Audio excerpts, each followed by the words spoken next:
So now we are talking of marriage. Even we women, we hate confrontation. We do. Any man that wants to give it to you, you give the man drama. Okay. But when the man is bringing it in love, my dear, do you think we should do it this way? Me too, I'm not a fool. Now when someone is talking to me that way, me too, I want to come. But you say, hey, so what are you trying to prove? You want to be the oga? Oh yeah, be the oga. Me too, I'll tell you, I'll be the mistress. Yes. Who is bringing up an issue? Yeah. So either whoever is bringing out the issue needs to check what motivation is behind me actually putting this across, and what's my attitude in doing so as well. And are your words going to be hurtful? Yes. Or is it going to help the situation on ground? Because you see some people, when they open their mouth like this, they start there will fire. be, like they used to say, I think we were in high school, some people are like tailor, is it sewing machines? You know how you step on that machine?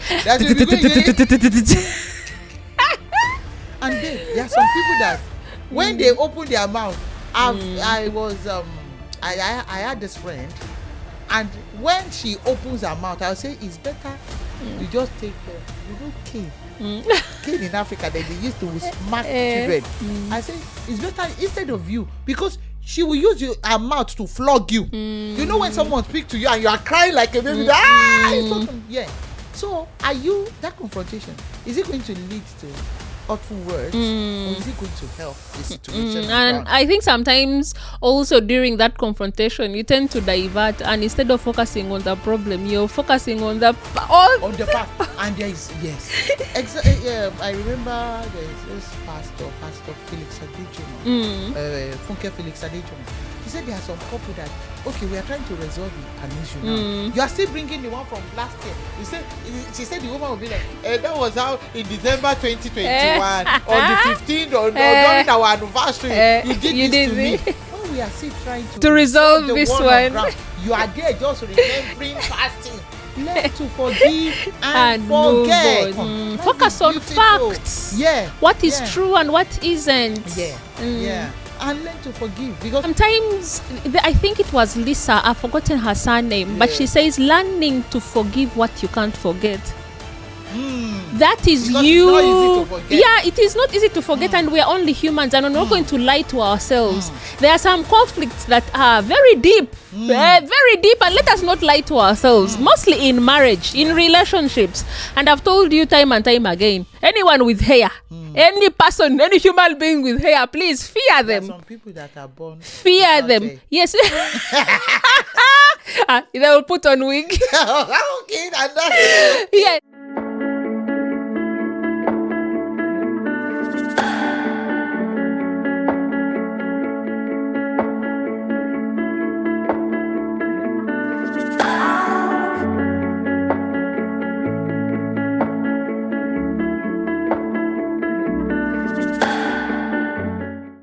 Welcome to Conversation in the Car with Rachel and Tebe. Oh, the maroon is marooning. It's marooning. Guys, what are you waiting for? Please like our videos.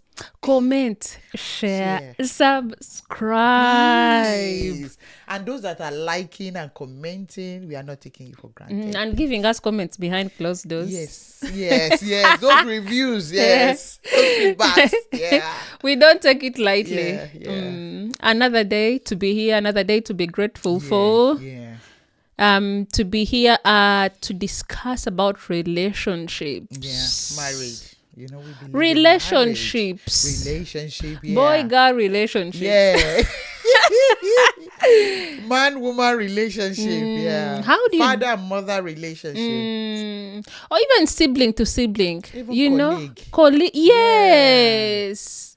It goes way beyond just marriage. But it's just that, the married thing is, why we say the married thing is, this person you are stuck with, like, is in your face, she's in your face, you are spending life with this person. Because at least your colleague, you might want to avoid that person. Your neighbor, you might want to avoid that person. Your child, later they will go into college, go to uni. But when it's marriage, you are stuck together. You've signed a contract that I'm living the rest of my life with this person. So it matters. It does matter. And there will be conflicts. Because the Bible says, can two walk together except they agree? So how do you handle conflict? like you said, how do you handle conflicts? And what causes conflict before you even handle What is it? conflict? Like I said, yes, you're not reaching a compromise. You're not Agreements. agreeing together. Rachel, we are friends now. We've agreed that, yeah, Rachel is my friend. I want to spend time with this lady. If I don't want to spend time with you, I'll be like, no. When you were proposed, when it popped that question, will you marry me? You must have thought of it like, yes, this person is someone I can spend the rest of my life with. This person is the person, like, when I wake up every day and see this face, whether there is makeup on that face, or whether not, there is no makeup, I'm stuck with this person for life. So now, when issues of life now, The pressures of life. Because life is tend to happen. Life happens. When life happens, the life happening might cause when conflict. disagreements come in, how do you handle them? That's what I'm saying, that when life life happening might cause conflict. It could be you've had children. Yes. You've probably started It could new be- work. It could be unmet expectation. Finances. You know, okay, now there's this song in Africa. You see, they baited you in a different home. They baited me in a different home. We are now coming together to become husband and wife that will be seen as every day. We must agree that, okay, Rachel, at times you want to even agree to it that your likes will be my likes. Your friends will be my friends. Your family will be my family. Yes. Like Ruth said to the mother-in-law then. So we now agreeing to do that. At times, there will be issues that will come up and you'll be like, I'm even tired. What is happening? What is happening? What are we even doing? Does it need to be this hard? So it could lead to conflict. And you see that guy, the guy is working. You don't even know how much he's collecting. That is why at times, unsettled issues while you are cutting can cause a big conflict in marriage. Because if you choose to overlook them, if you choose not to discuss them. Yeah, communication. I remembered when I was cutting my husband was in my husband is here in the UK. I was in Africa.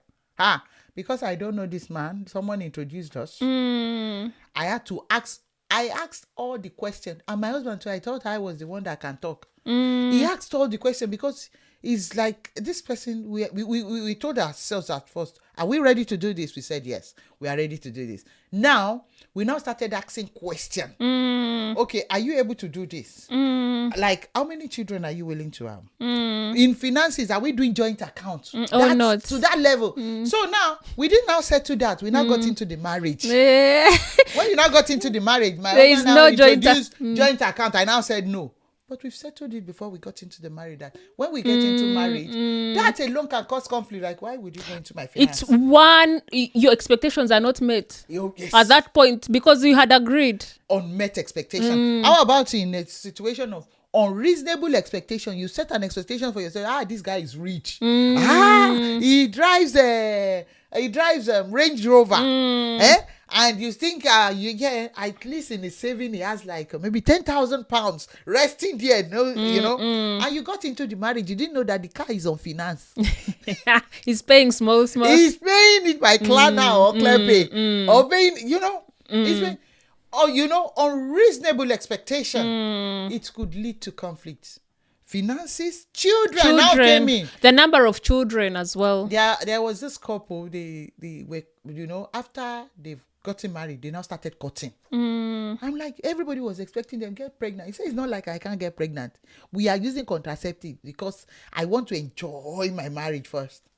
Later, when they were ready, they become pregnant. Even the parents were praying for, oh Lord, every barrenness. He said there's no barrenness. So don't get it wrong. There is no barrenness in this marriage. We are just trying to get to know ourselves. But they should have done that. I believe, for me, they should have done that while they are cutting. But he said no. Some decide to do it differently. They want to do it differently. Yeah. Because you don't know what might lead to your own conflict in your own home. It's one thing to talk about it, and it's another thing to actually go through it. Yeah. And I think couples... Well, this is a personal preference, honestly. It should be better for couples to get married. Yeah. Obviously, take themselves or take themselves away from sin, and then discover each other. Because most of the times you do get married, and before you know it, you're bringing kids into the equation. Even before you truly know each other, there is a difference. And when you're courting, there is an unsettled issue, you are bringing those innocent souls into it. Yes. And it will affect them. There's no how you can do it. If you are the expert, it will sure affect them.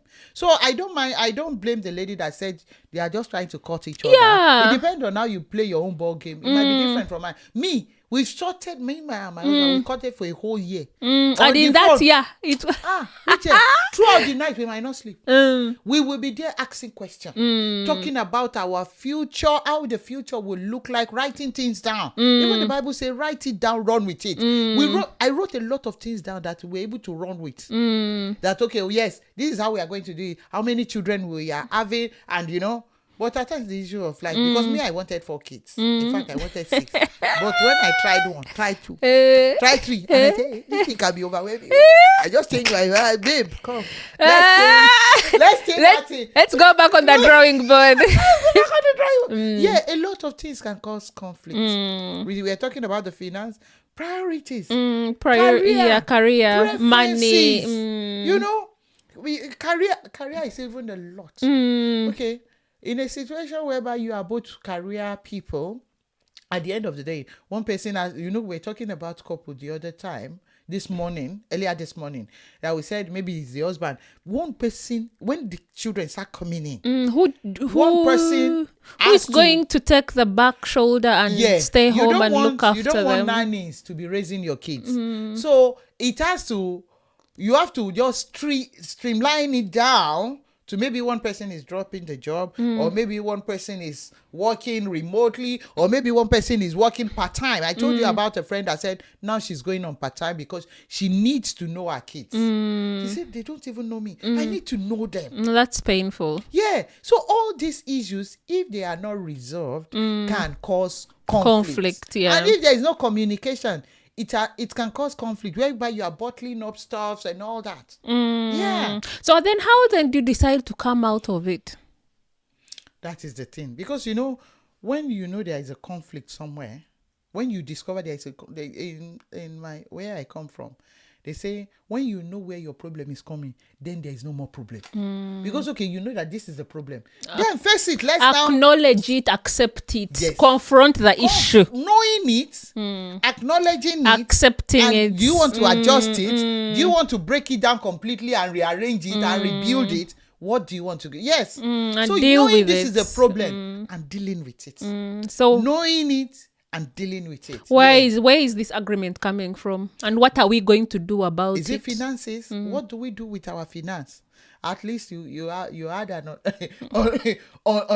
unmet expectation, unreasonable expectation, maybe the habit, selfishness, a lot of things. Because now you are a team. Like we said earlier, can 2 work together except they agree?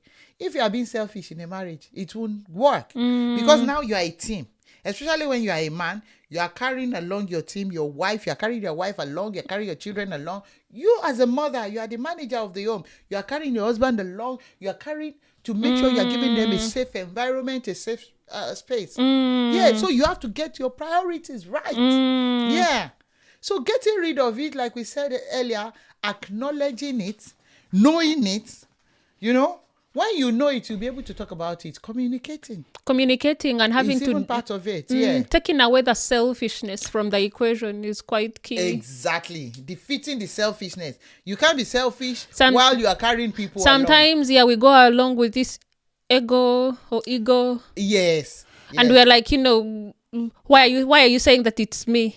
Yeah. Sometimes it's not just about you, but it's the bigger picture. Yeah. And at times it's just about when you communicate, cooperating, depriving yourself of some things at times.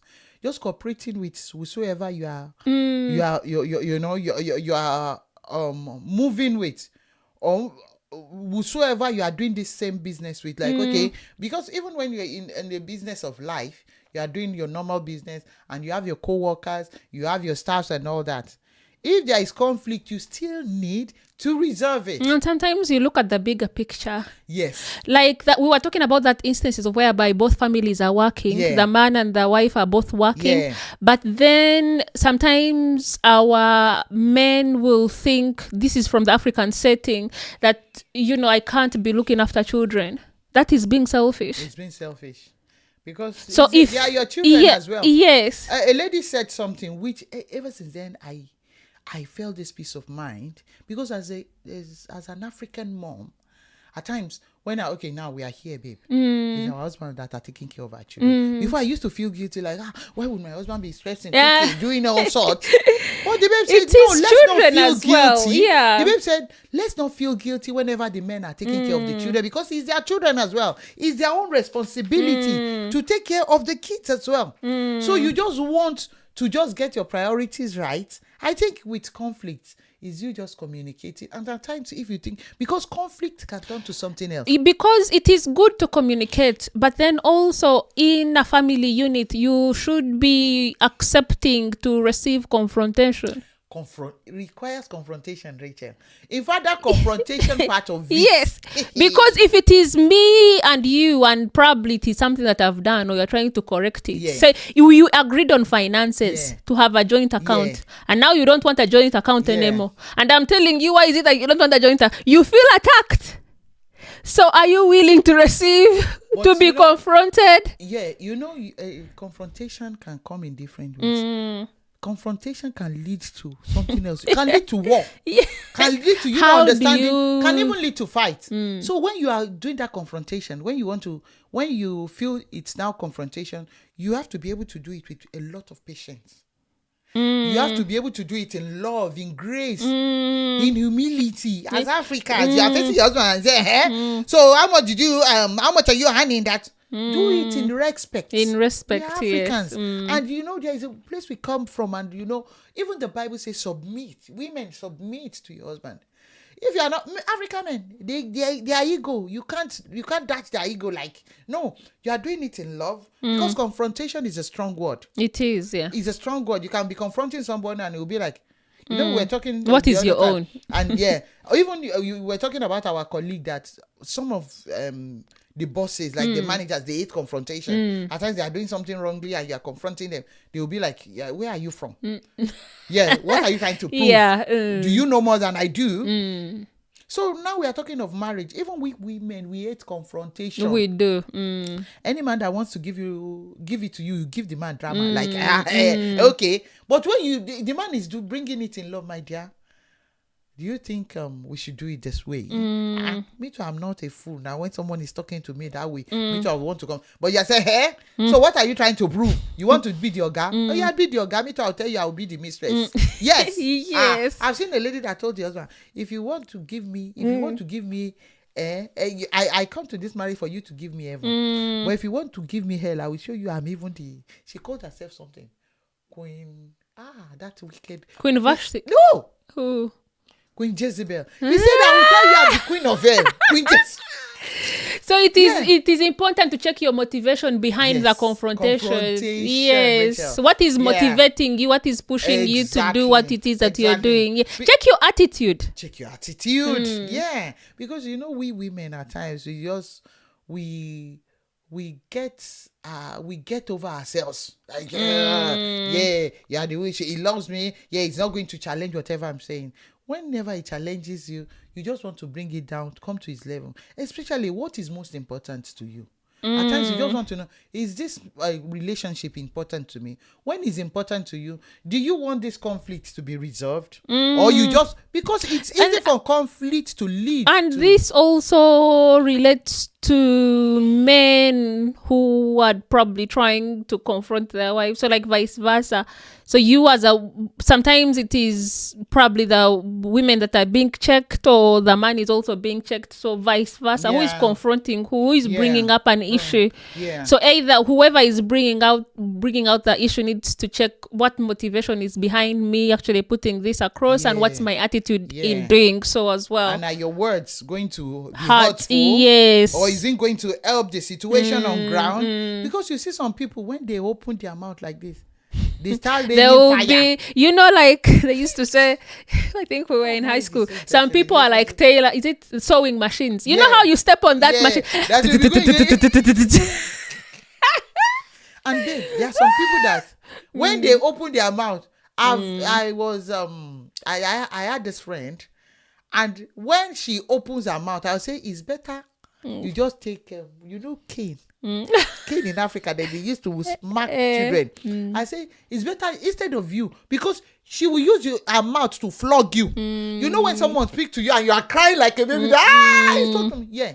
So are you, that confrontation, is it going to lead to hurtful words, or is it going to help the situation? And I think sometimes also during that confrontation, you tend to divert, and instead of focusing on the problem, you're focusing on the past. And there is, yes. I remember there's this Pastor Felix Adejumo, Funke Felix Adejumo. She said there are some couple that, okay, we are trying to resolve an issue now. You are still bringing the one from last year. She said the woman will be like, that was how in December 2021, on the 15th, or during our anniversary, you did this to me. When we are still trying to resolve this one, you are there just remembering past things.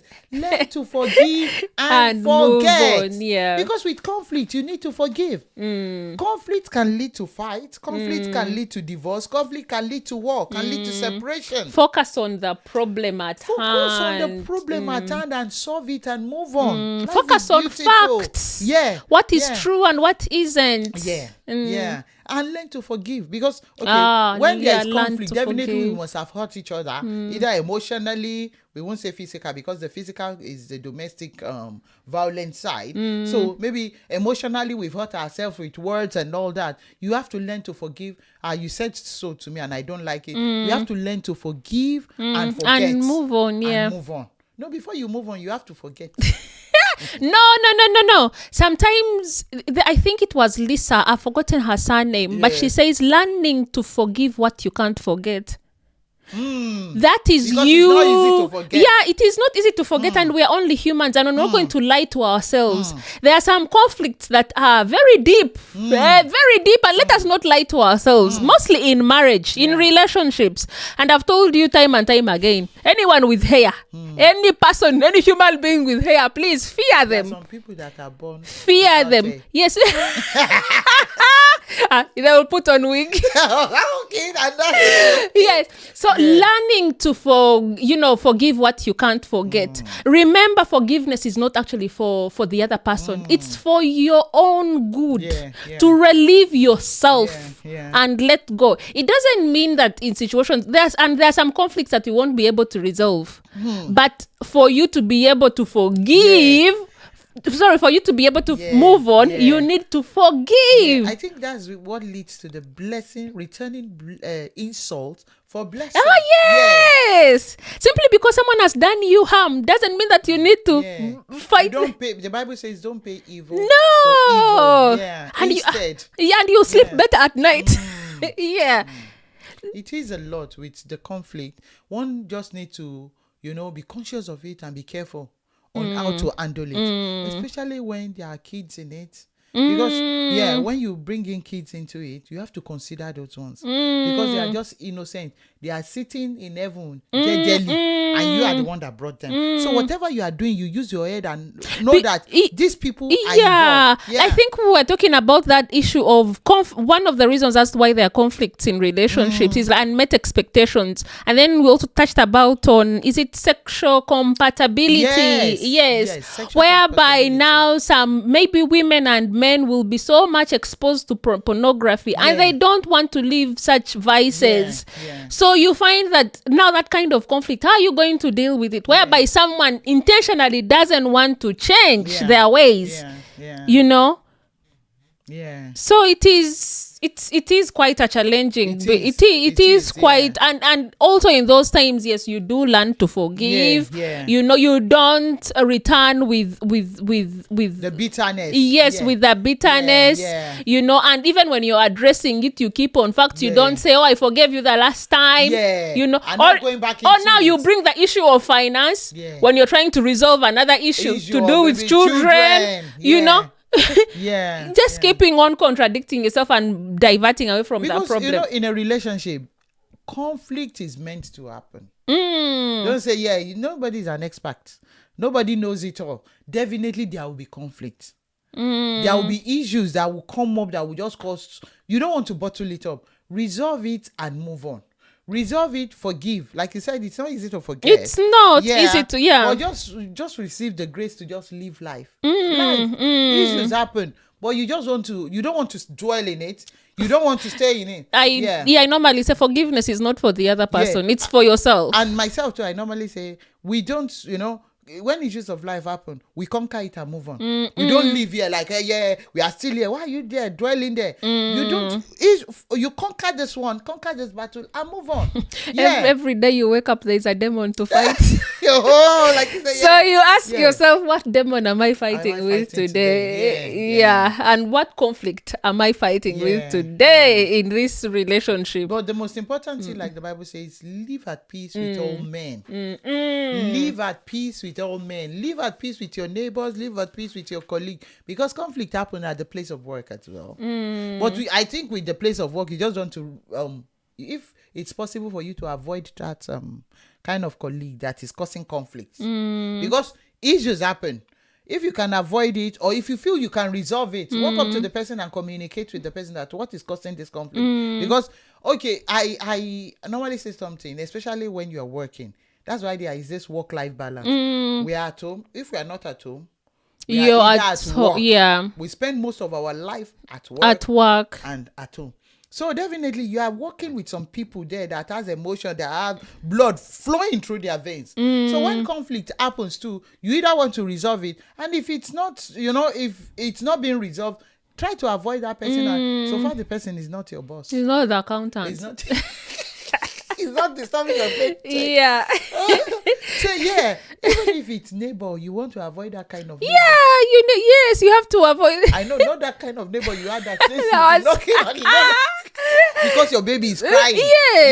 So you actually, even in such situations, that was a conflict. But then you find ways of ignoring them. You guys now, you've relocated from that place. You are no more living there. And everybody is happy now, A lot of issues of life happen, but you just want to resolve it and live in peace. Even for your own mental health. You just want to be at peace, just for you to get your things right, Just get your head in the right place. Don't dwell on one place forever for eternity. So guys, let us know how you're dealing with conflict. How do you deal with conflict? Not only in relationships. Not only in relationships. But I think the world revolves around relationships. They might not be boy-girl relationships. They might not be marital relationships. Exactly. But friendships, because me and you can disagree. Of course. Yes, we could even disagree to agree. Yes. With your sister. I know. With your sister, your sibling. Your parents. Your parents. In fact, with parents, Jesus. There is reoccurring conflict on who you marry. When you marry. They are beautiful, but the conflict coming from parents is another interesting part. It's just like the conflict coming from your husband, your spouse. Your children as well, when they grow up and then they have their mind of their own. The mind of that is another ball game. Mom, you can't do that. That is another. The movie we watched last week. It's another ball game. So how do you deal with that? Then there is work. Then there is obviously, people that you meet in your day-to-day life. But it's part of growing up. And I think there is hope in knowing that God wants us to have good, meaningful relationships. Relationship with people. That are focused obviously on His word as well, and because our help comes through men. As in men, God Himself will come down, and if God comes down, now everybody will run away. But He uses men. He uses men, and those men are through the relationships that we have. So manage manage the relationship well. maybe your children's teachers at school, a lot of people you meet with every day, acquaintance with. Yeah. So our hope is is knowing that actually God tells us to have good, meaningful relationships. Yeah. So until next time, guys, this has been Rachel and Tebi on Conversations on the Couch. Bye.